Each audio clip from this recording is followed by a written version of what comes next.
Hello, I am in the school library with a really fun book for you, The True Story of the Three Little Pigs.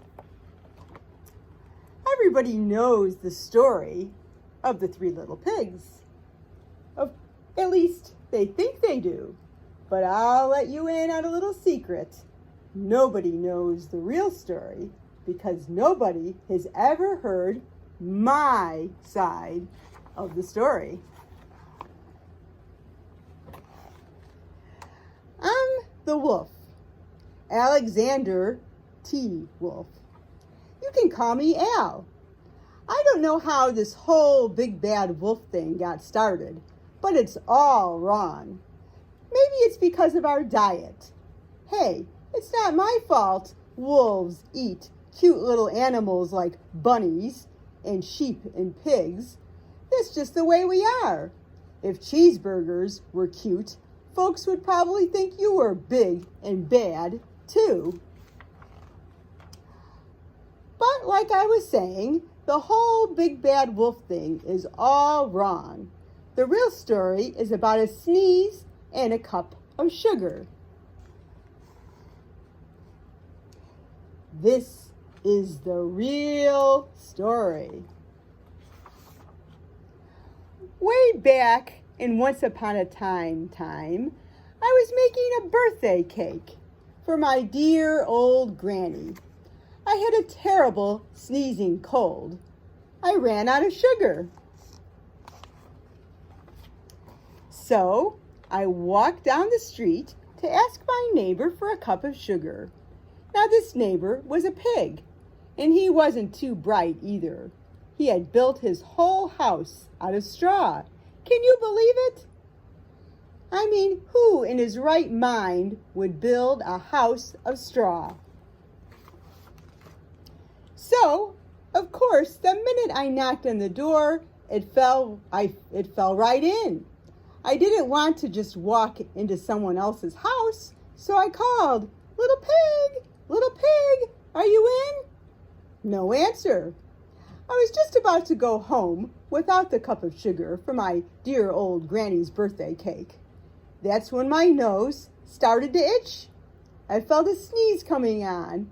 Well, I huffed and I snuffed and I sneezed a great sneeze. I was feeling a little better, but I still didn't have my cup of sugar. So I went to the next door neighbor's house. This neighbor was the first little pig's brother. He was a little smarter, but not much. He had built his house of sticks. I rang the bell on the stick house.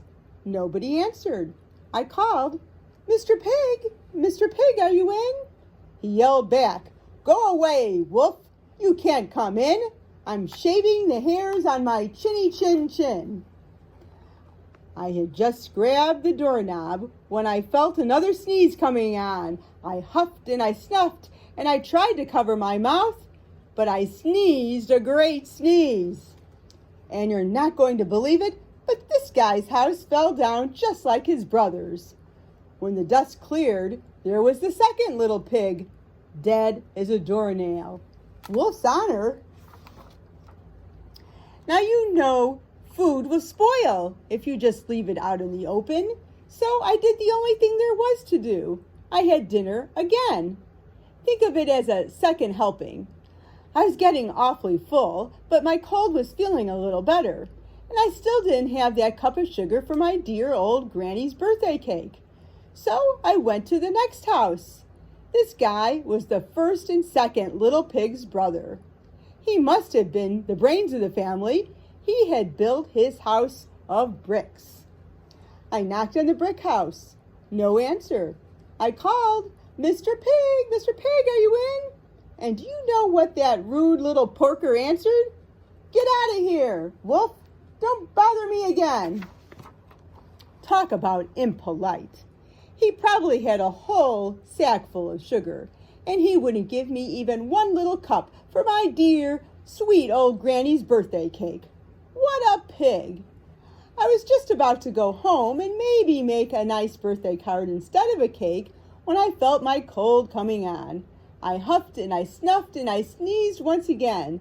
Then the third little pig yelled, "And your old granny can sit on a pin." That wasn't very nice. Now, I'm usually a pretty calm fellow, but when somebody talks about my granny like that, I go a little crazy. When the cops drove up, of course, I was trying to break down this pig's door, and the whole time I was huffing and puffing and sneezing and making a real scene. The rest, as they say, is history. The news reporters found out about the 2 pigs I had for dinner. They figured a sick guy going to borrow a cup of sugar didn't sound very exciting, so they jazzed up the story with all that huff and puff and blow your house down, and they made me the big bad wolf. That's it. The real story. I was framed. But maybe you could loan me a cup of sugar.